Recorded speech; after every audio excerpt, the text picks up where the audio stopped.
Hi, I'm Rob, and in the Gems of War video, I'm going to take a look at what's good and bad in the Soulforge. I'm going to show you a really cool Tower of Doom team and an Underspire team at the same time. But first of all, let's take a look at this weekly event troop, the Pride Stalker.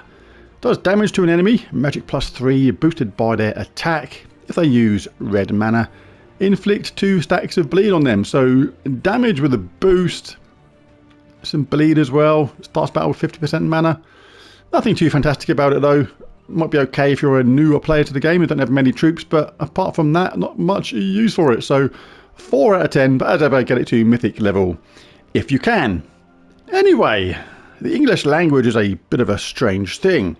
For example, I'm sorry and I apologise usually mean the same thing, but not at a funeral. Do you see? Alright, let's take a look in the Soulforge then, see what's going on in there this week. Take a look at the weapons first. Not going to go over all these ones that are here all the time. They're in my Soulforge extra video, which is in a link in the description below. But let's take a look at this one, the Doomed Dart Thrower. Don't get it from here though. Costs a lot of resources, including hard to get diamonds. Craft it from the Tower of Doom shop for gems, and you pick up sigils and other stuff at the same time. Really cool. Anyway, it deals magic +3 damage to an enemy with a +4 per temporary level boost. If they use red mana, explode 3 red gems. If the enemy has a doom, then gain a quarter of my mana back. So yeah, damage, some mana gen. Yeah, not too bad. Might be usable in the event, we'll have to see, but yeah, an okay-ish doomed weapon. Nothing fantastic though. Next up we have the Beastly Bow. Dealing damage to an enemy boosted by beast allies, then create a mix of 6 green and yellow gems for each beast ally. Uses blue and brown, creates green and yellow. So make sure you've got a couple of beasts in your team which use green and or yellow to generate from, to benefit from all that mana. And it can be pretty decent, them kind of things. Red Dart, really amazing weapon. Still one of the top 3 weapons in the game, absolutely without a doubt. Incredible stuff.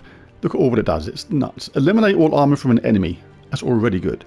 Then deal damage to them, good. Then put them to first place, good, because you can then finish them off if they're not dead already.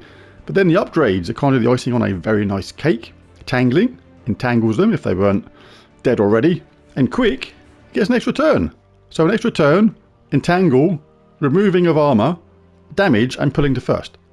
Cat's Paw, deal damage to an enemy boosted by Pride Lands allies, then create a mix of 6 green and red gems for each Pride Lands ally. So similar to that other weapon, but this one uses blue and yellow, generates green and red. So make sure a couple of those Pride Lands allies at least use some green or red mana to make the most of it. Otherwise you're generating all that mana for nothing. Spear of the Pride. Remove all red gems with no effect, they're just taken away as if they didn't exist. Then deal damage to an enemy boosted by the amount of gems removed. If the enemy is from Pride Lands or if the battle is in Pride Lands, deal double damage. So kind of anti-Pride Lands weapon in a way, because red is the colour they like the most. You don't use it much, but it's one of those low cost weapons. Pretty handy because you can actually get another weapon fully leveled up, which can help your kingdom progression. So that's another reason to pick up those cheap weapons sometimes. Black Mane's Claw. Deal magic based damage to an enemy boosted by Raksha allies. Again, another one of these kind of weapons. Then create a mix of 6 red and brown gems for each Raksha ally. Uses green and yellow. Generates red and brown. So you know the deal. Have a couple of Raksha allies in your team that use red or brown to make the most of all the mana. Twin Claws. Explode magic +1 green gems. Grant a random status effect to all beast allies, then summon a beast troop. So a nice explodey summoning weapon there. Nice to get the explosion, picks up mana, status effects to all beasts, and a summon. Really handy for newer players, those explodey summoning weapons. Say it every time, but if you've got the resources, just get Wonder Stars. Absolutely the best weapon in the game. Stacks of mana gen, bless all allies, curse all enemies, just amazing. Just get it if you've got the resources. Absolutely awesome stuff. Doomed Dagger. Dealing damage to the last enemy boosted by red gems. If they have a doom, deal double damage as a 3% chance per temporary level to kill the enemy. Not really much of a fan of these kind of weapons. Even fully tempered up, it's still barely a 1 in 3 chance to kill. Not really a fan. Don't like things that a percentage chance all the time and things like that. You're just purely relying on luck. You're relying on more luck on a game which is already relying on a bit of luck in the first place regarding, you know, mana gen and colours dropping in and things like that. So yeah, don't want luck on luck on luck sometimes to make things work. Shadowhunter's Claw. Deal magic +1 damage to the first 2 enemies. If Shadowhunter is on my team, gain 5 attack. So yeah, nothing too special about that. I'm not a fan again of these kind of weapons where you have to have a certain troop on your team to get any extra benefit from it, because that's literally 50% of your team just auto-picked for you based on necessities. So yeah, nothing too fantastic about that. And we have Death Rates. Explode a column. So exploding a column, it will take out the column you've picked and the ones either side. Create a death mark gem for each skull or purple gem in the chosen column. So yeah, nothing fantastic there either. Right, so that is it for the weapons. But yeah, certainly rope dart is something you should be trying to craft today. Even if you can craft Wand of Stars, like rope dart will be gone next week. Wand of Stars will be there all the time. So if you've got the resources to craft rope dart, just get it, because it is a absolutely awesome weapon. But let's move on to the troops now. Take a look at these summoning stones quickly. If you're a newer player, certainly have a little look through these, see if there's anybody good. Bog Strider is really good. Destroys magic +1 gems and entangles a random enemy. As your magic goes up in the game, it will explode. It will destroy more and more gems. Low mana cost, just 8. Inflict entangle when doing skull damage and reduce damage by skulls by 33%. Makes it a really good mana generator. And Entangler at the same time. Very, very handy indeed. And we have some empowered troops here. Start battle with full mana. Convert blue to red. Inflict bleed on the strongest enemy. Always look for these empowered troops. Really, really useful. Look for them and goblins. Sister Superior is another empowered one. Starts battles with full mana. Cleanse all allies. Dispel and stun daemon and undead allies and gain an extra turn. A little look through. It's not a bad one. Rock Troll. Used to use that tons in the early days. Double the number of brown on the board, then create 3 brown gems. Inflict stun when doing skull damage. Immune to devour. Reduce damage from skulls by 50%. Pretty cool still. Yeah, have a little look through. See if there's anybody there you're missing. Especially if you're a newer player. Right, let's take a look at the Mythics then. Let's start at the bottom and work our way up. Emeraldrin is the dragon on rotation this week. So this is the only one you need, for example, to complete a set. Dealing damage to all enemies, boosted by green gems. Convert green gems to giant gems. And there's a 10% chance for an extra turn boosted by green gems as a spell. But you're looking at this normally because it's the last one in the set you need to finish your set. So you can craft one of the Uber Dragons. So if that's the case, and it costs 2,000 Dragonite, which is more than normal, and it's going to stop you getting duplicate after duplicate, I'd say it's worth it. But you can get lucky and just craft it normally from normal Dragon Egg and have it pop. But then you might be unlucky and just get duplicates again. So, you know, for me, I would rather guarantee I got it myself. But each to their own on that. All right, so who's the first Mythic? Oh, we have the mighty Shade of Zorn. Mighty in the wave. It's one of the lowest Mythics in the game. It's just pretty terrible still. Deals magic-based damage to an enemy, and it's quite a low amount, boosted by red allies and skulls. If the enemy dies, summon 2 Fists of Zorn. So yes, a low amount of damage. Even the ×4 ratio doesn't really help it that much. And a summon, which you can only benefit from if you already lost troops, of course. So, so pretty bad. And gain 4 mana when I take damage. It has to get hit to actually get mana. And the rest of the traits aren't that great either. So yeah, Shade of Zorn. Very, very poor indeed. Scardy wasn't exactly great when she first came out and is kind of getting worse as the power creep continues in the game. Freeze and mana burn the first 2 enemies. So many troops immune to mana burn. Freeze is easily just cleansed by things like the Wand of Stars now, things like that. Knock them to last place and summon Queen Mab. Yeah, it's nothing great at all at spell anymore. She's most useful now for that create an ice storm at the start of every turn, which can be very good in certain teams. And gain 1 magic when an ally casts a spell. So yes, Scardy, nothing too great anymore. Oh, Faros Ra is here.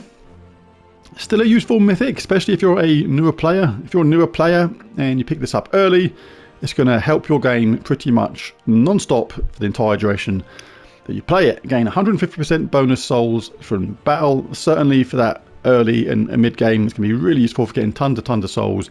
Souls are needed in the game for many different things, and this really does help them. And the spell's okay. Transforms yellow to purple and does damage to an enemy boosted by souls and give 20 souls. So yeah, Pharos Ra, very handy indeed. And we have Death.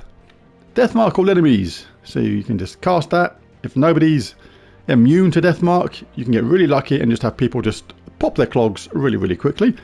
And does damage as well, boosted by his life. And he does steal 2 life from the first enemy at the start of each turn, which puts that life up as well, which affects the power of the spell. And is undying as well, immune to poison, disease, lycanthropy and death mark, and gains 50% bonus souls from battle. So yeah, it's not awful, just very average. Was that it? It must be. Death, Pharos Ra, oh yes, Guardian, and Crikey. So not the best bunch of mythics ever. So let's go over the legendaries ever so quickly. Crystal Axe. Used to use this a lot in the early days. Remove all gems of a chosen colour. With no effect, they're just taken away. Can be useful though, because you can still make extra turns and mana connections from that. Then deal damage to all enemies, boosted by gems removed, and summon a silver Drakon. And gain enchantment matching purple gems. So it does work well with a purple troop in your team that uses purple. So you're going to collect purple for that, and then enchant Crystal Axe. Reduce damage from scars by 50% is alright, as well as immunity to entangle. So not too bad. Saguaro, and damage to the 2 biggest enemies, gain life and attack. Nothing too fantastic there. Immune to Devour though can be useful. Tinseltail can be a little bit of fun if you're feeling a bit lucky.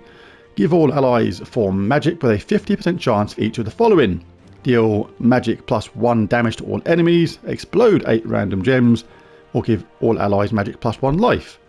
Sometimes all them things can happen at once, which can be really handy. Sometimes some of them things can not happen at all, which is really rubbish. But it does verify a random enemy when matching green gems as well, which can actually combine with that damage pretty well. So yeah, Tinseltail, pretty good. Anybody else? Emberclaw, really good. Explode a row, deal magic +2 true damage to the first 2 enemies, boosted by elemental stars.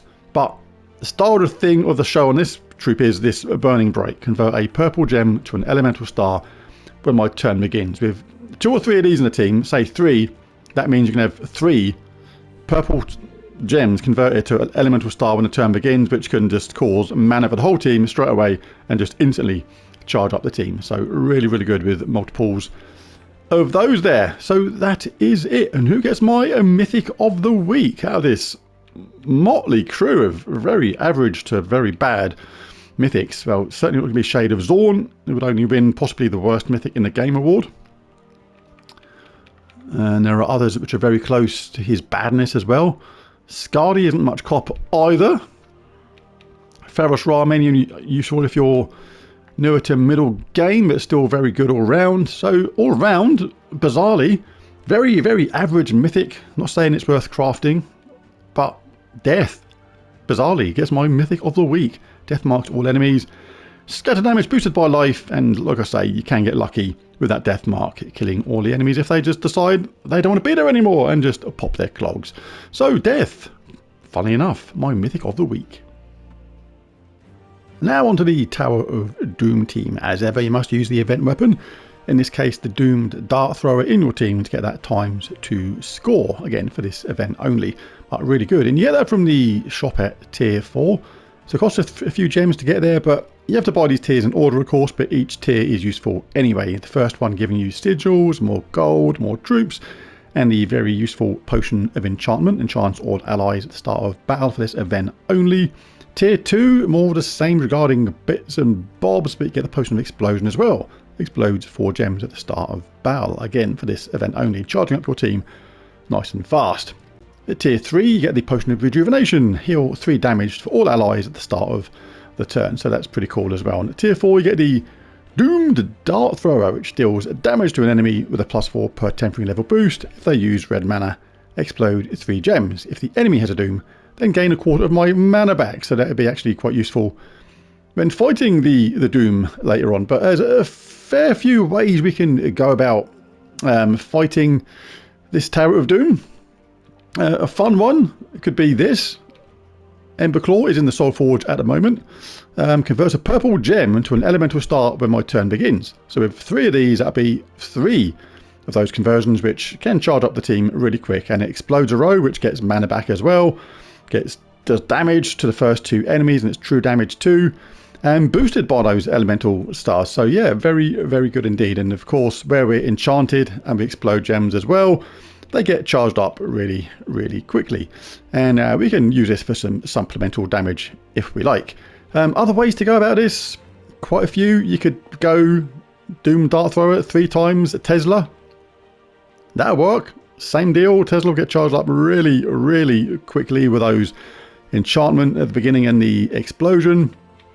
You could pop a Merilith in there. You could put Merilith to the top and then go Chrysanthanax or Stellarix. Put the weapon at the bottom and then Ember Claw there for the extra mana, something like that. There's a few ways you can go about this, but let's start with this one. Going to go with a dragon banner for this. +2 red, +1 yellow, -1 brown.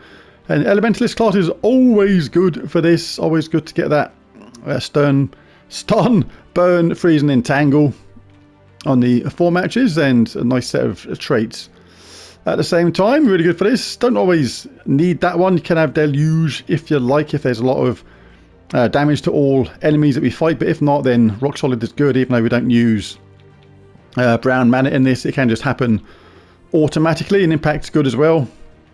And we can have Lightning Strike as well, exploding 1 yellow gem on 4 or 5 gem matches.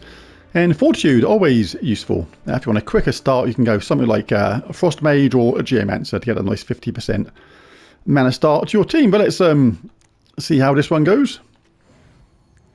If you get a little bit of luck at the beginning, you can get charged really quickly if you get a little bit of luck near the beginning. There you go, look, we're done, we're done. That's it, finished. That's the anywhere will do, because they're going to die anyway. I've gone with 2 Medals of Nisha and a Medal of Arnu. There's no 50% mana start on this particular team. So jumping forward a little bit, yeah, that team's really easy. It's it can let you down sometimes on the mana gen. It's just a little bit of luck on that, but most of the time it's pretty quick. What can we do here? Let's get a bit more red. Got a barrier anyway, and we've got charged really, really easily then. In the early stages, you can take the extra skull hits if they're there, just to guarantee quick, easy kills. I've jumped forward a little bit to floor 9. Let's show a alternative way of going about it. Because that Ember Claw team is good, but you can have to wait for mana sometimes, depending upon your luck with the mana gen. But a good way to go about it as well is sort of good old Tesla, and we can use some other troops as well, as I'll explain.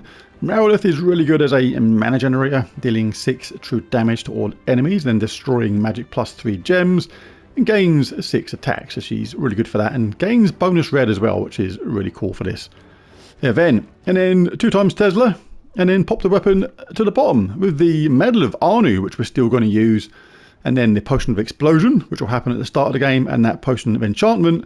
They can be ready to cast in no time at all anyway. So if you wanted, you could even pop the weapon to the top and have 3 times Tesla if you wanted. Really handy. And then just cast them all, and then you're definitely going to win, because they get boosted up by the enemy's armor as well. So the stronger the enemy, as the levels get harder, she just does more and more damage. It's absolutely nuts. You can even go weapon to the top, 3 times Tax Checker. That's awesome as well. You could have this team as it is here and swap out 2 Teslas for Chrysanthanax and another dragon, or Stellarix and another dragon. Going to work really well. You could have Tina 9000 and Morthani's Darkness. Lots of ways to go about it, but let's just show how it works with this team. First, still in Elementalist class. So let's see what happens. We're going to get that explosion at the beginning, pick up some mana. We didn't get too much from that then. I was a little bit unlucky, but we'll get some red for Merilith. We'll cast Merilith. She'll do some supplemental damage and charge up the team. Now, the cool thing about this kind of team is with Tesla, as we see, like Merilith, has been webbed. and that's reduced the amount of gems she destroys, which is an absolute pain. But the reason why Tesla's so good for this event is if she was webbed, it doesn't actually affect her. She's still going to do that same amount of damage. Like, that's why Tesla is just so good.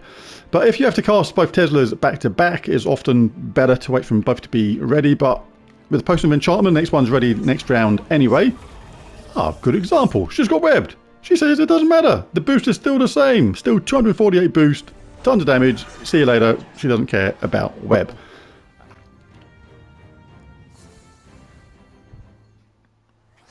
And what we've got here, a nice little starter there. Let's get some blue. Let's get Meredith ready. Again, the next Tesla isn't ready the next round anyway, so no need to do anything apart from let the Potion of Enchantment do its stuff, and job done. And that'll be it. For most people, they only go like so far in this event, and this is going to be plenty good enough to take you to that kind of level. Well, now onto the Underspire team. Similar to the Tower of Doom one, there's different ways of going about it. We'll start with Burning Pride Behemoth and 2 times Indrajit in Sunspear class.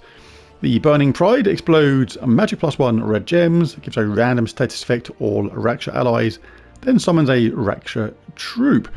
In Sunspear class, we can create a Firestorm at the start of every turn, which is red. Freeze the enemy from the start while being safe from frozen ourselves. Root Trap makes ourselves safe from scars at the start, which is cool. Watery Binding, all blue allies gain 4 life, that's our Behemoth. Deluge, submerge a random ally on 4 or 5 gem matches, means we're safe from any damage to all troops. Forget those 4 matches. And Firebringer, gain bonus red from red gem matches is nice, and Fireblade, deal triple skull damage to burning enemies. So the reason why that's cool as well is Indrajit curse and burns a random enemy when matching 4 or more gems. So look out for those 4 matches to get the burn going and then take advantage of that triple skull damage. And also deals a decent amount of damage at the higher end, boosted by red and purple gems to 4 random enemies. So that can actually wipe out the teams pretty quickly. And Behemoth can chip in with damage to all as well as destroy 12 gems, which is going to charge up the team again really good. And every single time we make those 4 matches, we're going to gain 10 life for our Behemoth as well, which is pretty nifty. So let's dive into this. Like I say, there's still a couple of ways you can go about it. If you've got good old Uberstet, absolutely amazing troop. Damage to 2 weakest enemies, boosted by all ally and enemy attack if one of the enemies dies and kill the other one. Really cool troop. That works really well with Rope Dart. So if you've got Rope Dart and Uberstet, that's another good way to go about it. Just hit him with Rope Dart, strip away the armor. If it doesn't kill him, it's going to leave him really low on health, which is when you then cast Uberstet and get 2 kills for the price of 1. But for the early stages, this is going to be nice and quick anyway. I'm going to go with the Cavernous Banner, +2 brown, +1 purple, -1 green. And a Sunspear class. I think we went over all that kind of stuff. I think we did, yes. So just show it again, just because I'm there now. There you go. Right, let's jump in then. Let's do these battles. Get a weapon charged up first. I've got a Medal of Anu and 2 times a Nisha on for this. So let's look out for some yellow or brown. If we haven't got that, we'll grab ourselves some red, or can we get green and purple? Purple's good, green not so much. Red, okay. Oh, make your mind up. I'll just get that. That worked out not too bad. We've got a red storm after all, so should get the red pretty quickly on average. There we go. And Indrajit will just say, bish bash bosh, you lot can be on your way. Right, let's go and get our free stuff from Matey Boy Greenhead Gem Hat Face. That's his official name. Alright, let's pop on. The good thing about Behemoth is as well, it does gain that 10 life on 4 or 5 gem matches, which is surprising how quickly they can build up sometimes. You really can notice that, especially when you're a newer player to the game. Alright, let's grab ourselves some red while it's there during this storm. Indrajit is ready again, and just will bish bash bosh everybody out of it. Like I say, you can use Behemoth for supplemental damage later on. You can use the weapon to generate mana and give status effects. And a summon. Really handy. You can even pop Behemoth to the top if you want. So if you lose Behemoth, you can use this for the summon as well. Very handy. And there we go, got our team charged up. Indridit goes bish bash bosh bosh. Probably doesn't say that, but he might do if he's in a funny mood. And move on to the next. Right, let's just do a couple more and we'll wrap up the video. A nice soft piece of cloth. I don't know what I'm talking about half the time. Let's get our red. Take advantage of this red storm every time to get Indridit charged up nice and fast. Because there's more red as well. You get a higher chance of getting a 4 match quite often, which I mean, you get that curse and burn from Indridit and the extra life for Behemoth. Both them things happen at the same time. Really handy. Right, let's make this the last one. Fairly straightforward team to use this one. Let's grab our red and everybody will be dead. Or get the green just because it's there. Nice 4 match. Get those effects going on. Didn't see any skulls yet. I haven't been looking actually. So, might have been some skulls there at some point, but Indridit has just been stealing the show. Simple as that. But yeah, when they burn, take advantage of that. Triple skull damage. But there's a video, there's the teams. If you enjoyed it, it'd be really cool if you bashed that like and subscribe button. It really does help. But most of all, thanks for watching. Catch you again in the next one. Bye for now.